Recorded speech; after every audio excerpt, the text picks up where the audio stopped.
Hello everyone, I am very glad that you're joining this story. Subscribe, like and comment. Enjoy the story, smile more often. It all started with a locked box in my dad's office and ended with me being followed by strangers in black suits. Turns out, my family's wealth wasn't just from smart investments, and now I'm stuck unraveling the mess they left behind. It was an ordinary Sunday, one of those lazy days where nothing exciting was supposed to happen. I was rummaging through my dad's office, looking for tape to fix my frayed phone charger. His office was a mess of clutter, old papers, half-empty coffee mugs, and random knickknacks that looked like they hadn't been touched in years. As I shuffled through a drawer, my hand brushed against something cold and metallic. Pulling it out, I found a small, heavy box with a rusted lock. It wasn't the kind of thing you'd expect to find buried under a bunch of tax receipts and random stationery. The weight of it alone made my stomach twist. There was something undeniably secretive about it. I stared at it for a long moment, debating whether to leave it alone or give in to the curiosity burning inside me. Curiosity won. Grabbing a screwdriver from the garage, I pried the box open. The lock snapped with a satisfying click, and as the lid creaked open, my breath caught in my throat. Inside were neat bundles of cash, crisp and rubber-banded together. There were several passports, each with different names but eerily familiar faces. They were all my dad. Then there was a list scrawled in my dad's handwriting, with names I didn't recognize. The air in the room suddenly felt heavier. My heart pounded as I sifted through the contents, my mind racing. This wasn't some forgotten trinket from my dad's past. This was something else entirely, something dangerous. Who keeps this kind of stuff in their home office? I knew I couldn't just put the box back and pretend I hadn't seen it. My hands were shaking when I carried it downstairs to the living room where my dad was reading the paper. I placed the box on the coffee table in front of him. Care to explain this? I asked, trying to sound calm, but failing miserably. His reaction was immediate and chilling. His face drained of color, and his usually confident demeanor crumbled in an instant. He reached for the box, but stopped short when he saw the look in my eyes. "Where did you find this?" he asked, his voice low and sharp. "It was in your office," I said. "What is this stuff, Dad? Why do you have fake passports?" And I gestured to the cash. "This?" He rubbed his temples like he was trying to buy time to think. It's old business," he finally said, avoiding my gaze. "Stuff from a long time ago. It doesn't matter anymore." "Doesn't matter?" I shot back. "You expect me to believe that? This looks like something out of a spy movie, Dad. What are you involved in?" He stood up suddenly, towering over me. "Listen to me," he said, his voice uncharacteristically harsh. "You shouldn't have touched that box. Forget you ever saw it. Do you understand?" But how could I forget? My dad had always been the guy who preached honesty and hard work. The idea that he was hiding something so big, it shattered the image I'd always had of him. That night, I couldn't sleep. I kept replaying the moment I opened the box, the look on my dad's face, the tension in his voice. Who were the people on the list? Why did he have so much cash stashed away? And why fake passports? I couldn't let it go. The next morning, I took photos of everything in the box just in case. Then I started Googling some of the names on the list. A few results popped up. Articles about shady business deals, fraud investigations, and even arrests. My stomach sank with each new detail. I wasn't sure what I'd stumbled into, but one thing was clear. My dad wasn't who I thought he was. And whatever old business he was referring to, it wasn't as dead and buried as he wanted me to believe. The next morning, I still couldn't shake the unease from the night before. My dad's reaction kept playing over and over in my head. What kind of old business could make him, the calm and composed head of the family, look so rattled? I needed answers, but I also knew my dad wasn't going to give them to me. So I did the next best thing. I brought it up casually to my cousin Mark later that day. Mark and I were close as far as cousins go. We'd grown up together, spent summers goofing off at our grandparents' house, and always swapped stories at family barbecues. If anyone in the family would tell me the truth, it was him. We were hanging out in his garage, where he liked to work on his old Mustang, when I decided to test the waters. "Hey, Mark," I said, trying to sound casual. "You ever notice anything off about our family? Like weird stuff no one talks about?" Mark stopped mid-wrench, his hands freezing over the engine. He turned to me slowly, his face a mixture of confusion and alarm. "What do you mean, weird stuff?" I hesitated, but then I blurted it out. "I found this box in Dad's office yesterday. It had cash, fake passports, and a list of names. When I asked him about it, he totally flipped out, said it was old business. What the hell does that even mean?" Mark's face went pale. He wiped his hands on a rag and leaned against the car, looking around as if to make sure we were alone. "You shouldn't be talking about that," he said in a low voice, almost a whisper. Talking about what? I pressed, my frustration bubbling over. No one will tell me anything. What's going on, Mark? He let out a long sigh, rubbing the back of his neck. Look, I don't know the full story, okay? But there have been rumors, stuff I've heard from Uncle Joe and some of the older guys. They always said Grandpa wasn't just some small-time businessman. He was into shady deals, like real shady. I couldn't help but laugh. Come on, Mark. Grandpa? The guy who used to sneak us butterscotch candies and tell bad jokes? He was what? Some kind of criminal mastermind? Mark didn't laugh. He just stared at me, his expression deadly serious. I'm not saying he was a mastermind or anything, but yeah, there's more to the story. You ever wonder how our family got so rich so fast? Car dealerships and rental properties don't make that kind of money overnight. The weight of his words hung in the air, pressing down on me. I wanted to dismiss it, but Mark's nervousness was impossible to ignore. He looked like a guy who had just said too much and regretted it. Okay, so what are these shady deals you're talking about? I asked, leaning in closer. I don't know the details, he said quickly, as if trying to shut the conversation down. But from what I've heard, Grandpa did some stuff back in the day. Deals with people you don't cross. And I think Dad and Uncle Joe, they might have been involved too. Look, that's all I know, all right? Drop it. But I couldn't drop it. If anything, Mark's reluctance only fueled my curiosity. After I left this place, I started piecing together things from my childhood that I'd never really questioned before. I remembered how my grandparents' house always seemed bigger and nicer than anyone else's on the block. How our family vacations were lavish compared to my friends. And how there were certain topics, like my grandfather's early days, that were always off limits at family gatherings. I decided to dig deeper, starting with Uncle Joe. He was the loudest and most boastful member of the family, the kind of guy who never missed a chance to tell a good story. If anyone would slip up, it would be him. At the next family dinner, I cornered him in the kitchen while he was pouring himself a whiskey. Hey, Uncle Joe, I said casually, you ever hear anything about Grandpa being involved in some unusual business back in the day? His reaction was immediate. The glass he was holding froze in midair, and he turned to me with a look that could kill. Where'd you hear that? He asked sharply. I don't know. I lied. Just something Mark mentioned. Is it true? Uncle Joe leaned in close, lowering his voice. Listen to me, kid. You don't ask questions you don't want answers to. Your grandpa did what he had to do to take care of this family. That's all you need to know. His tone sent a chill down my spine, but it also confirmed that Mark wasn't just making things up. There was something dark in our family's past, and everyone seemed determined to keep it buried. Over the next few weeks, I tried to ask other family members about Grandpa's so-called shady deals. But every time I brought it up, I was met with the same response. A cold stare, a sharp warning, or an awkward change of subject. Even my mom, who usually told me everything, clammed up when I asked her. Your grandfather was a good man, she said firmly. He worked hard for what we have. That's all you need to know. The more they shut me out, the more determined I became. I wasn't just chasing rumors anymore. I was chasing the truth about my own family. And deep down, I had this sinking feeling that whatever I found wasn't going to be pretty. One thing was certain. The box in my dad's office wasn't just a relic of the past. It was a doorway into a side of my family I'd never known existed. And once I stepped through, there was no going back. About a week after the whole box incident, I started noticing something odd. It was a black SUV, the kind that looked nondescript but somehow still managed to scream, "Don't mess with me." At first, I brushed it off as nothing. It was parked across the street from my apartment building, and I figured someone in the neighborhood must have gotten a new ride. But then I noticed it again, and again. The SUV seemed to show up wherever I went. It was parked outside my gym one morning and later followed me to the coffee shop a few blocks away. I told myself I was imagining things, that I was just being paranoid after all the stuff with the box and the family drama. That changed one afternoon when I was grocery shopping. I was in the cereal aisle, debating between two brands, when I glanced over my shoulder and saw the SUV parked outside the store. My stomach sank. I abandoned my cart and hurried to the parking lot, weaving between cars to see if I could catch a glimpse of who was inside.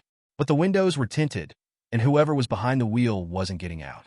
By the time I got home, I was practically shaking. The logical side of me wanted to believe it was all a coincidence, but deep down, I knew better. Something was going on, and it was tied to that damn box. I decided to call my mom. She'd always been the level-headed one in the family, the person I turned to when things got messy. But the moment I told her about the SUV, her calm demeanor vanished. "You're being followed?" she asked, her voice tight with panic. "I think so," I said. "It's this black SUV. I've seen it everywhere the past few days." Mom, what's going on?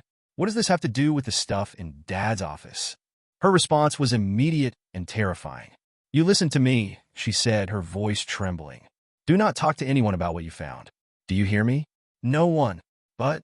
No buts, she snapped. This is serious, okay? You need to be careful. Just act normal and don't draw attention to yourself. I'll handle it. Before I could ask more questions, she hung up. I stared at my phone, trying to process her reaction. My mom wasn't the type to scare easily, but this had clearly shaken her. That night, I couldn't sleep. My thoughts kept circling back to the box, the list of names, and the SUV. It felt like pieces of a puzzle I couldn't quite put together. In a moment of desperation, I grabbed my laptop and started Googling the names from the list again. This time, I paid closer attention. A few of the names led to news articles, mostly small blurbs buried in the back pages of local papers. One was about a man arrested for money laundering. Another was tied to a smuggling ring. One name even popped up in connection to a mysterious disappearance from years ago. The deeper I dug, the darker the stories got. These weren't just random people. They were criminals and not the petty kind. These were people involved in serious, organized crime. My stomach churned as I realized my dad's old business wasn't just shady, it was dangerous.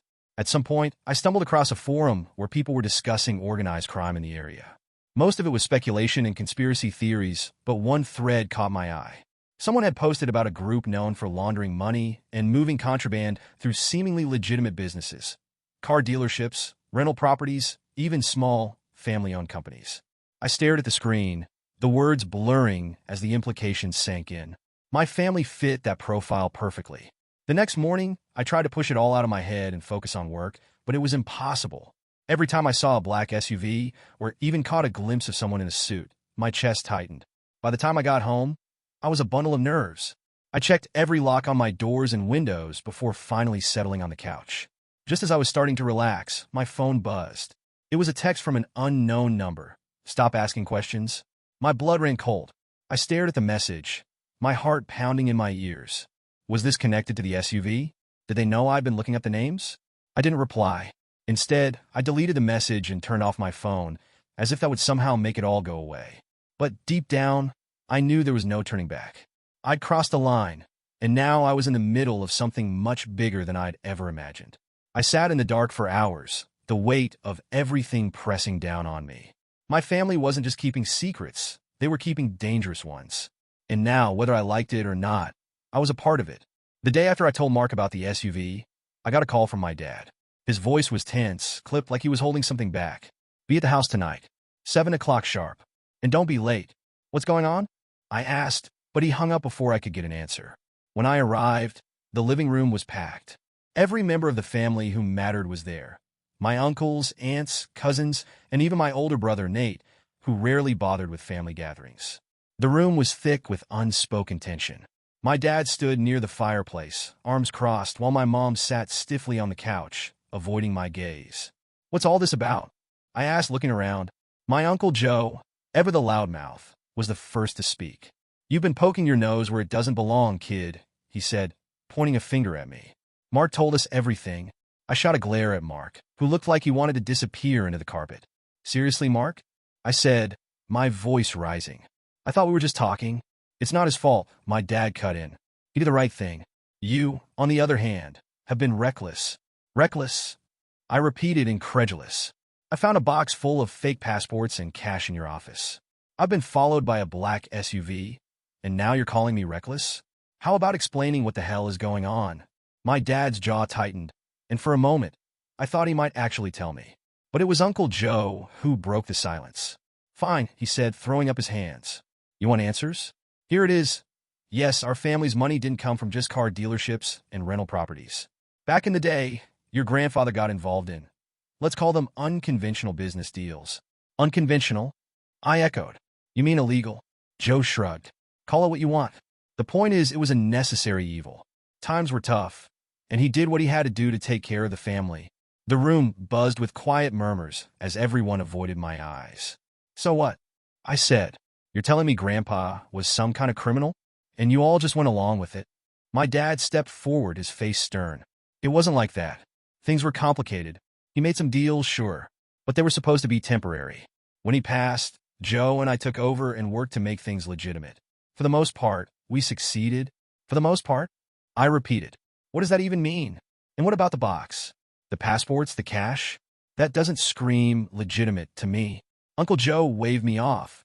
That's old stuff. No one's gotten hurt in years. It's just leftovers from a different time. That phrase stuck with me. No one's gotten hurt in years. It wasn't exactly a glowing endorsement of their innocence. My brother Nate, who had been silent up until now, finally spoke. Look, I get it, he said, leaning forward. You feel like you're in the middle of some conspiracy, but it's not like that. Dad and Uncle Joe cleaned things up a long time ago. Whatever you found is just baggage. Baggage that's gotten me followed by strangers, I shot back. Do you even hear yourselves? You're acting like this is normal. It is normal, my mom said quietly, her voice barely audible. For us, at least, that hit me like a punch to the gut. My mom, the moral compass of the family, had known all along. She'd been part of this, too. I looked around the room, hoping for anyone, to back me up. But all I saw were guilty faces and downcast eyes. They weren't just hiding the truth. They were complicit in it. The meeting ended with my dad pulling me aside.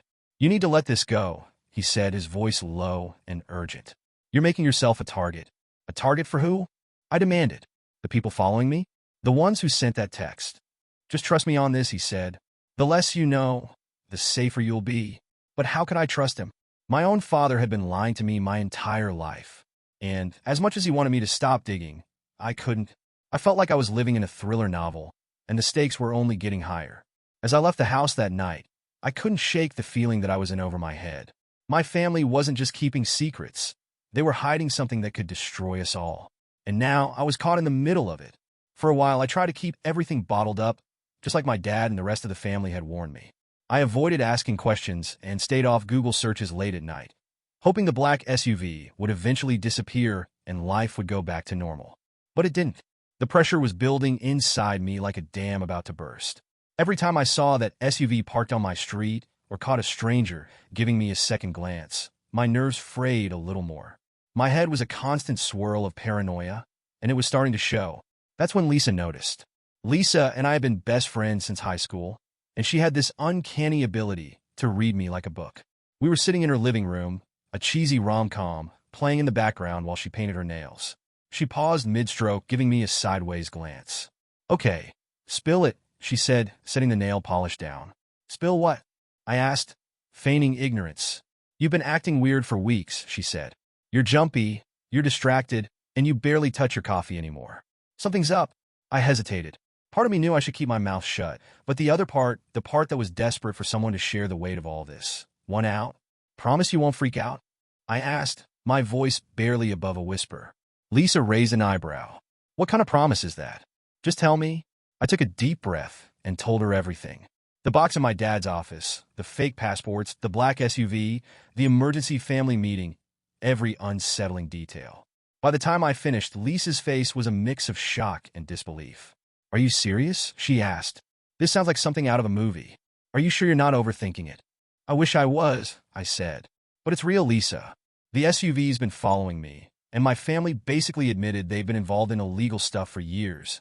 Lisa leaned back, crossing her arms. So, what are you going to do? I don't know, I admitted. Dad told me to let it go, but I can't. I feel like I'm in the middle of something huge, and I don't even know what it is. Lisa nodded slowly, her expression softening. Okay, well, whatever it is, I've got your back.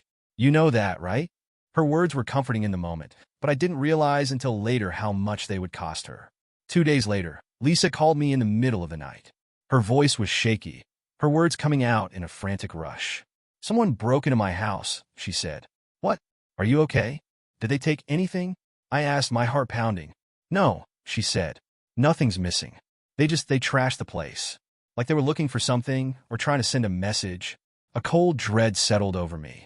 Lisa, I said slowly, did you tell anyone about what I told you? No, of course not, she said. I wouldn't do that. But, do you think this is connected to your family stuff? I didn't want to believe it, but the timing was too much of a coincidence. Lisa was the only person I'd told about the box, and now her house had been ransacked. Whoever was watching me must have found out I'd confided in her. I'm so sorry, I said, my voice barely a whisper. Sorry for what? She asked. For dragging you into this. After we hung up, I sat in the dark, staring at my phone. The realization that I'd put Lisa in danger hit me like a truck. I thought sharing the burden would make it easier to deal with, but all I'd done was make her a target. The paranoia that had been creeping into my life exploded into full-blown fear. I started double-locking my doors, pulling my curtains shut, and jumping at every unexpected noise. Even in my own apartment, I didn't feel safe. Every time I saw Lisa after that, I felt a pang of guilt. She tried to act like everything was fine, but I could tell she was scared. She started checking her surroundings constantly and wouldn't stay out late anymore. I hated myself for putting her in that position, but there was nothing I could do to undo it. I felt trapped. My family wouldn't tell me the full truth, and now I couldn't even confide in my best friend without risking her safety. The walls were closing in, and I had no idea how to escape. The more I tried to ignore it all, the more it consumed me. The SUV was still there, the text messages still came, and the tension in my chest never went away. It was like living in a pressure cooker, and I knew it was only a matter of time before something, or someone, finally snapped. It was a Monday afternoon when it happened, the kind of day that's typically so mundane you barely remember it later. I was at work, going through the motions, trying to keep my head down and not think about the black SUV that had tailed me to the office again that morning. I was hunched over my desk, editing a client report, when one of the interns poked her head into my cubicle. "There's a guy here to see you," she said, looking a little uneasy. "He's waiting in the conference room." I frowned. "Did he say what it's about?" She shook her head. "Just said it's personal." My heart sank. Something about the way she said it made my skin crawl. I forced a smile and thanked her before heading to the conference room, trying to act normal even as my palms started to sweat. When I walked in, the man was already seated at the table. He was in his 40s with slicked back hair, a perfectly tailored suit, and a face that looked like it had been carved out of stone. He stood up as I entered, extending a hand. "Miss Taylor," he said with a polished smile. "I'm a family associate. Please have a seat." The words family associate set off alarm bells in my head. I didn't need a translation to know he wasn't here to talk about birthday parties or holiday plans. I sat down, keeping my face as neutral as possible. "What's this about?" I asked, cutting straight to the point. He placed a leather briefcase on the table and opened it with a quiet click. From inside, he pulled out an envelope, thick and heavy, and slid it across to me. "This," he said, "is for your cooperation." I stared at the envelope but didn't touch it. Cooperation with what? He leaned back in his chair, still smiling, but there was an edge to his expression now. "Your family has been very clear that they want to handle this situation internally. It's in everyone's best interest if you don't involve yourself further. Take the money, stay quiet, and let the professionals do their job."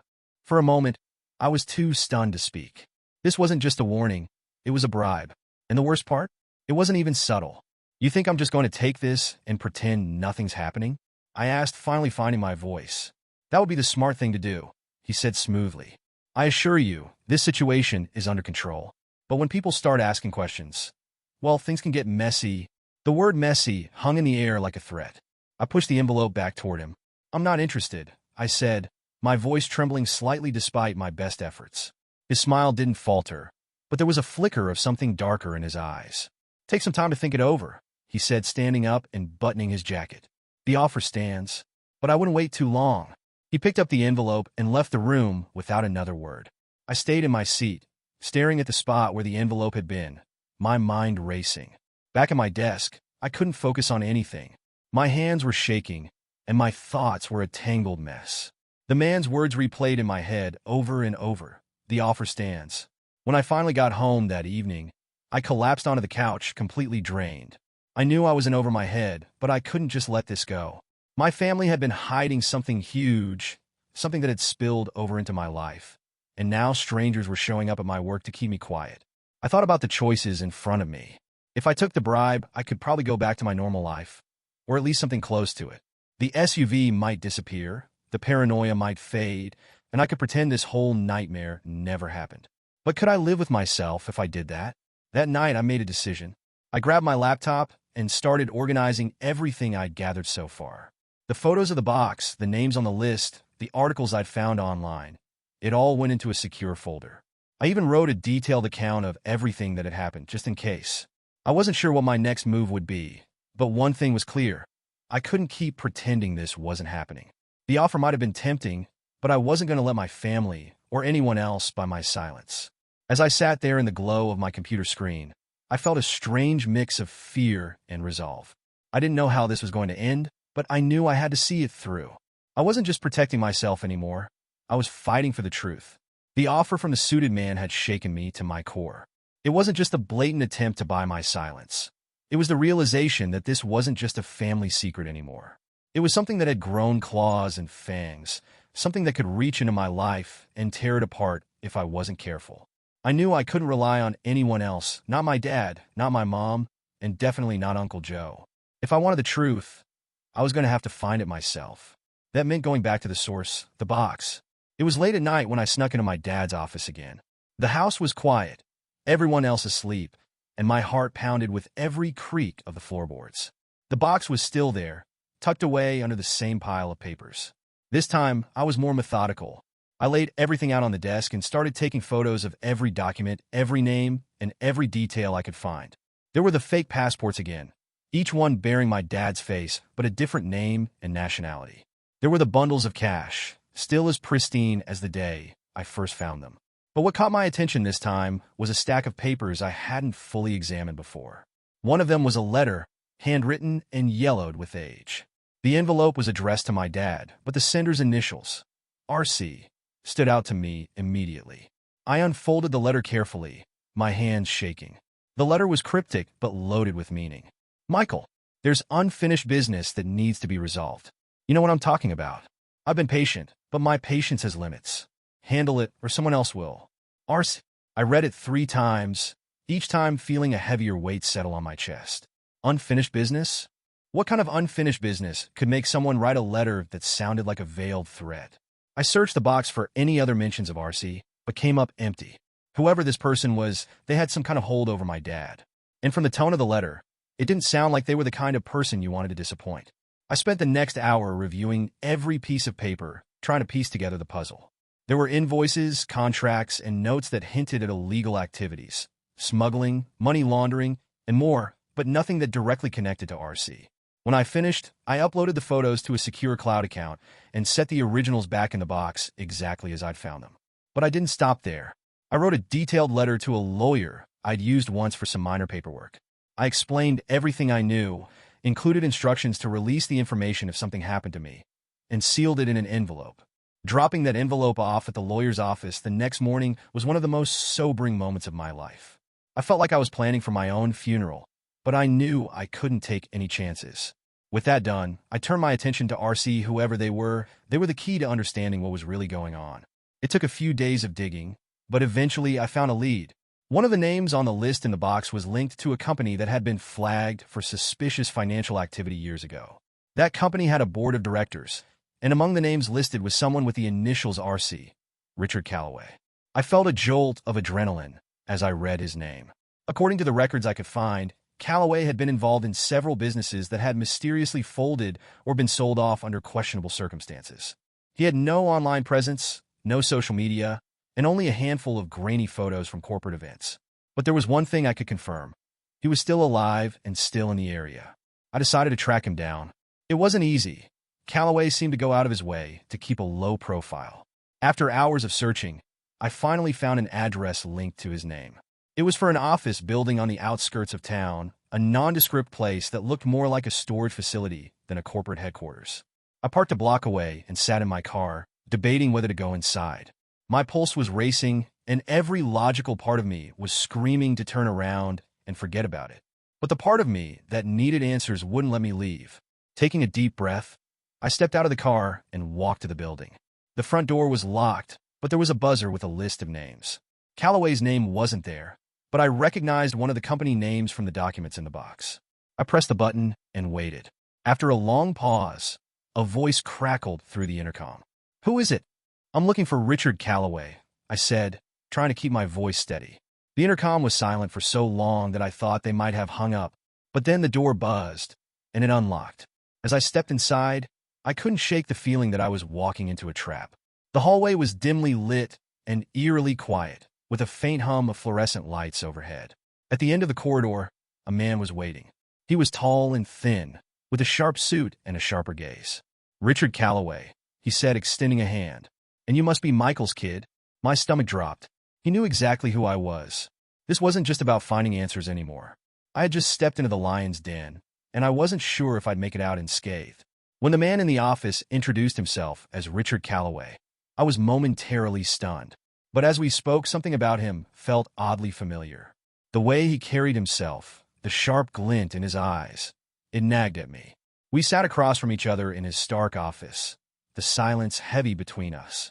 Calloway, or R.C., as the letter had named him, seemed far too comfortable with my presence, as though he'd been expecting me. So, I started, forcing my voice to sound steadier than I felt. You wrote to my dad. Something about unfinished business. What's that about? Calloway leaned back in his chair, smirking. I'm impressed you found me, kid. But let me save you some trouble. This isn't a story you want to finish. I'll decide that, I snapped. His smirk faded, replaced by a calculating look. You're determined, huh? Fine.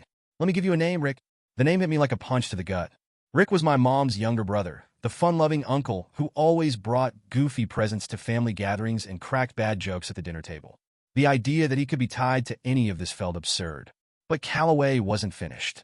Rick used to be your grandfather's right-hand man. He's the one who handled delicate matters. If you want answers, talk to him. I didn't even remember driving to Rick's house. My mind was racing the entire way, torn between disbelief and a gnawing suspicion that Calloway was telling the truth. When I finally pulled into his driveway, Rick was outside, cleaning a pair of golf clubs.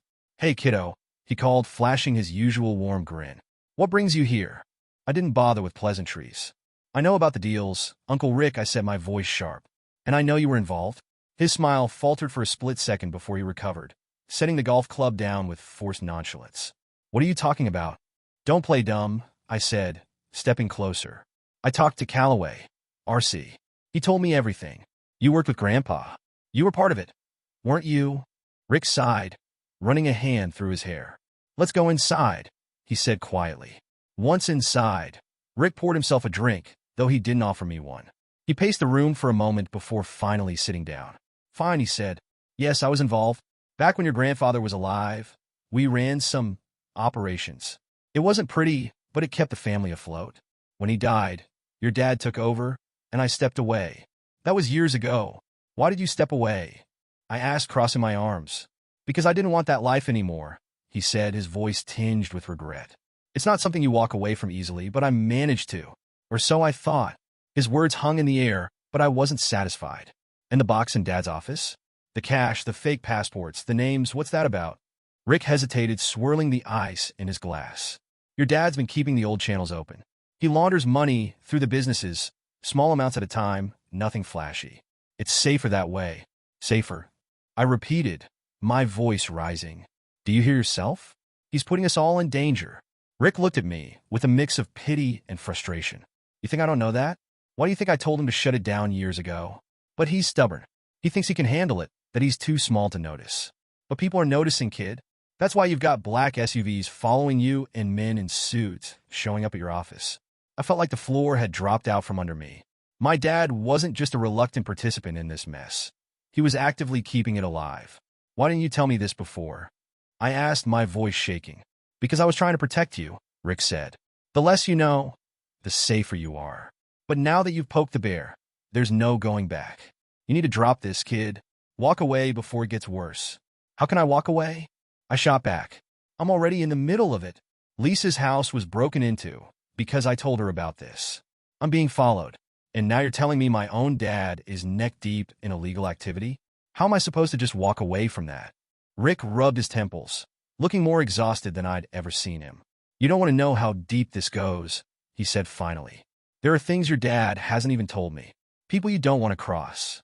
If you keep digging, you're going to find yourself in over your head. I'm already in over my head, I said. For the first time, Rick looked genuinely afraid. Then you need to tread carefully, he said.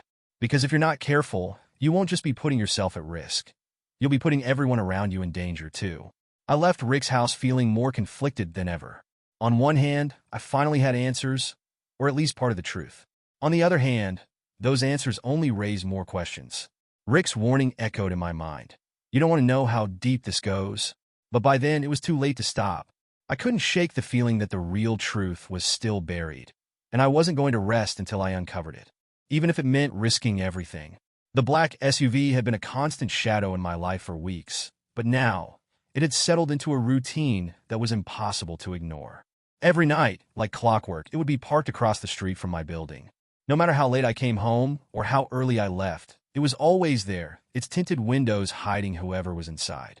At first, I tried to convince myself it was just paranoia, but the signs were undeniable. It didn't matter if I took an alternate route home or stopped at random places along the way. Somehow, the SUV always caught up to me. The anonymous phone calls started around the same time. They came at random hours, from unknown numbers. At first, I thought it was telemarketers, but there was never anyone on the other end. Just silence, heavy and deliberate, before the line went dead. It felt like a game of cat and mouse, except I wasn't sure if I was the cat or the mouse. One Friday night, I came home late from work, exhausted and craving nothing more than a hot shower and sleep. The moment I stepped into my apartment, though, I knew something was off. The door was locked, just as I'd left it, but inside, everything was wrong. The couch cushions were slashed, papers were scattered across the floor, and my bookshelves had been emptied, their contents strewn everywhere. My heart pounded as I stepped inside, my eyes darting to every corner. "Hello," I called, even though I knew whoever had done this was long gone. As I moved through the chaos, I realized that nothing seemed to be missing. My TV, laptop, and jewelry were all still there. Whoever had broken and hadn't been looking to steal, they were sending a message. That's when I saw it. A single photo placed deliberately on the kitchen counter. It was an old picture of me as a kid, sitting on my grandfather's lap during a family barbecue. The edges were worn, and the image was faded, but the message was crystal clear. I was being watched. The next morning, I called Rick. Someone broke into my apartment, I said the moment he answered. They didn't take anything, but they left a photo. A picture of me and Grandpa. Rick swore under his breath. "I told you to drop this," he said. "They're trying to scare you. You need to listen, kid." "Who are they, Rick?" I demanded. "And what do they want?" "It's not that simple," he said. "These people, whoever they are, they don't play by the rules. They're powerful, connected, and ruthless. If they feel threatened, they'll come after you." That photo was a warning. A warning for what? I pressed. To keep quiet? To stop looking for answers? "I can't just ignore this, Rick." He sighed heavily. "You've already done too much. The more you dig, the more you make yourself a target. They're trying to rattle you, to make you back off. And if you don't, they'll escalate." But backing off wasn't an option. As much as I wanted to pretend none of this was happening, I couldn't let it go. My family had buried something dark, and I wasn't going to stop until I uncovered the full truth. That night, I couldn't sleep. Every noise, every creak of the floorboards made me jump. I sat in the dark, staring at the photo on my counter, wondering how far these people were willing to go. The next day, I decided to take precautions. I bought new locks for my doors and installed a cheap security camera in my living room. It wasn't much, but it gave me a small sense of control in a situation where I felt completely powerless. I also started keeping a journal, documenting everything that had happened. The SUV, the calls, the break-in. I wasn't sure if it would ever be useful, but it made me feel like I was holding on to some piece of the narrative. Then came the phone call that changed everything. It was late in the evening, and I was sitting at my kitchen table, going through the photos I'd taken of the documents from the box. My phone buzzed, and I instinctively reached for it, expecting another silent call. But this time, someone spoke. "You're in over your head," a deep voice said, calm and menacing. "Who is this?" I asked, my voice shaking. "That doesn't matter," the voice replied. "What matters is that you stop. Walk away while you still can. This is your last warning." The line went dead before I could respond. The call left me rattled, but it also solidified my resolve. Whoever was behind this wanted me to be afraid, to give up. But the more they pushed, the more determined I became. I spent the next few days poring over the documents again, looking for anything I might have missed. There were names and addresses, financial records, and cryptic notes that hinted at deals made in the shadows. But one name kept jumping out at me, a company called Horizon Limited. It wasn't listed on any of the major financial databases, but after hours of digging, I found a small article from years ago. It mentioned Horizon Limited as a shell company tied to a money laundering operation. The more I read, the clearer it became that this wasn't just about my family. They were part of something much bigger. And if Horizon Limited was the thread connecting it all, then pulling it might unravel the entire web. I knew I was walking a dangerous line, but I couldn't stop now. They tried to scare me, to make me back down. Instead, they'd given me the push I needed to keep going. But as I stared at the article on my screen, I couldn't shake the feeling that time was running out. The closer I got to the truth, the more dangerous it became. and I had no idea how far these people would go to protect their secrets. I couldn't ignore it anymore. The threats, the break-ins, the cryptic warnings, they all pointed back to one undeniable fact. My dad wasn't just a passive player in this mess. He was at the center of it. The final straw came when I found a set of old emails buried in the folder I'd downloaded from the documents in the box. They were from years ago, but their content made my blood run cold. They detailed transactions, code words for illegal goods, and communications with people who were clearly powerful and dangerous. And my dad's name was all over them. That night, I decided it was time to confront him. For real this time. I drove to my parents' house, gripping the steering wheel so tightly my knuckles turned white. When I arrived, my dad was in his study, nursing a glass of whiskey. He looked up as I entered, his face clouded with a mix of surprise and suspicion. "We need to talk," I said, closing the door behind me. He sighed and gestured to the chair across from him. "I have a feeling this isn't going to be pleasant." I didn't bother sitting. Instead, I placed a folder on his desk.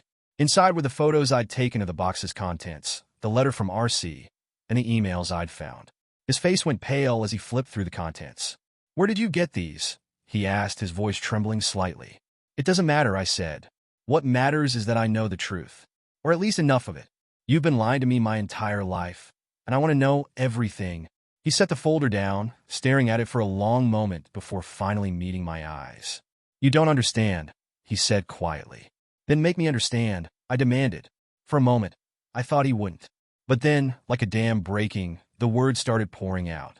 "It started with your grandfather," he said, his voice heavy with regret. "We were broke. The businesses were failing, and the bank was threatening to take everything. Grandpa, he wasn't the type to give up. He found a way to keep us afloat, but it wasn't legal. He made deals with the wrong people. People who expected loyalty in return." I sat down, stunned.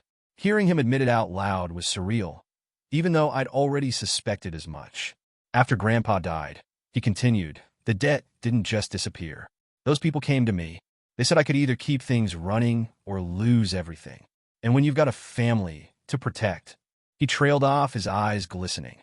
"So you kept it going," I said flatly. He nodded. "Not at the same scale. I tried to wind it down, to phase out the illegal operations. But it's not that simple. Every time I thought I was out, they'd pull me back in. And now, it's all spiraled out of control." I leaned forward, anger bubbling to the surface. "Do you have any idea what this has done to me? I've been followed, threatened, had my apartment broken into, all because of your business deals. I never wanted you to get involved," he said, his voice breaking. "That's why we kept it from you. To protect you." "Well, that worked out great," I said bitterly. He buried his face in his hands. "I'm sorry," he whispered. "I know I've failed you. But please, I'm begging you, let it go. If you keep digging, these people will destroy you. They'll destroy all of us." For a moment, I almost considered it. The raw pain in his voice made me want to believe that walking away would fix everything. But deep down, I knew it wouldn't. The next morning, I contacted a journalist I trusted. Her name was Maya, and she had a reputation for taking on powerful, corrupt figures. I laid everything out for her. The photos, the documents, the emails. She listened intently, her face growing more serious with every detail. "You understand what this means, right?" she said when I finished. "This isn't just going to expose your family. It's going to expose an entire network." "I know," I said, "but it has to come out. I can't keep living like this." Maya promised to protect my identity as much as possible, but she warned me that once the story broke, there'd be no going back. I spent the next week waiting in a state of constant anxiety. Every time my phone buzzed, I half expected it to be another threat. The SUV was still parked outside my building, but I refused to let it intimidate me anymore. When the article finally came out, it hit like a bombshell. The headline alone was enough to make my stomach churn. "Family fortune built on crime. Decades of corruption exposed." The fallout was immediate. My dad's businesses were raided, and my family's name was dragged through the mud. Reporters camped outside our house, neighbors whispered behind our backs, and the few friends we had left stopped returning our calls. For the first time in my life, I understood what it meant to be free. Free from the lies, the secrets, and the suffocating weight of my family's sins. The days that followed were a blur of chaos and soul-searching. My dad was furious at first, but as the dust settled, he admitted that it was probably for the best. "I don't know if I can ever forgive you for this," he said one night, "but I can't blame you either. You did what I didn't have the courage to do. Now, I'm trying to rebuild my life." It hasn't been easy, but for the first time, I feel like I'm living honestly. The shadows of my family's past are still there, but they don't define me anymore. And as for the people who threaten me, they've been quiet, too quiet. I don't know if they've given up or if they're waiting for the right moment to strike. But if they come for me, I'll be ready. Because I'm done running.